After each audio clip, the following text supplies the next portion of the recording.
Okay okay okay right. Blue colour paper ఎగ్దమ్ red కలర్లోకి convert అయిపోయింది.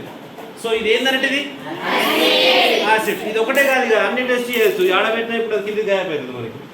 ఓకే, ఒకసారి యూనివర్సల్ ఇండికేటర్ చూద్దాం. ఇది ఒక పేపర్ చూపిస్తుందా?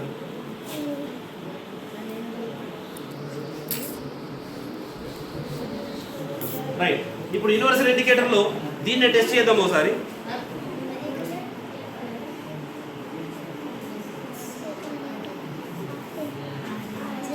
వెయిట్, ఇది ఇది కొద్దిగా కన్వర్ట్ కావాలంటే కొద్దిగా టైం పడుతుంది.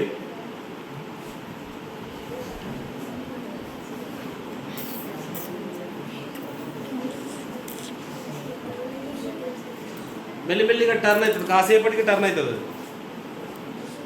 ఇప్పుడు ఈ కలర్ ఎక్కడి దాకా టర్న్ అయింది అనేది మనం దీనిపైన సెటప్ చేసుకొని చూడాలి.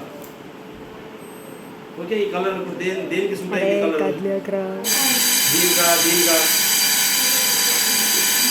ఇగో ఈ ప్లేస్లో టాలీ అవుతుంది, చూసినా? ఏ ప్లేస్లో? నెంబర్ 3 దగ్గర టాలీ అవుతున్నది. ఓకే, దీన్ని ఏమంటామంటే పిహెచ్ ఇండికేటర్ అంటారు.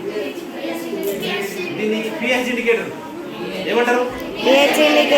ఇప్పుడు పిహెచ్ వాల్యూ ఎంత వచ్చింది? 3. పిహెచ్ వాల్యూ 3 వస్తే అది యాసిడ్. అది కనబడుతుందా? దేనికి టాలీ అయింది? అది 1కి టాలీ అయిందా? 2, 3కి దాదాపు 4కి టాలీ అయింది కరెక్ట్గా.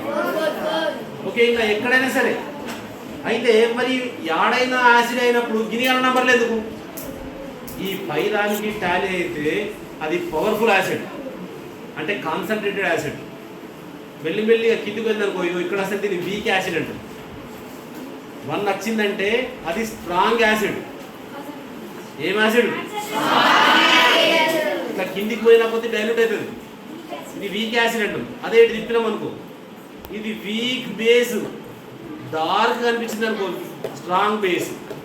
ఓకే, ఒక్కసారి మరి దీన్ని చూద్దాం.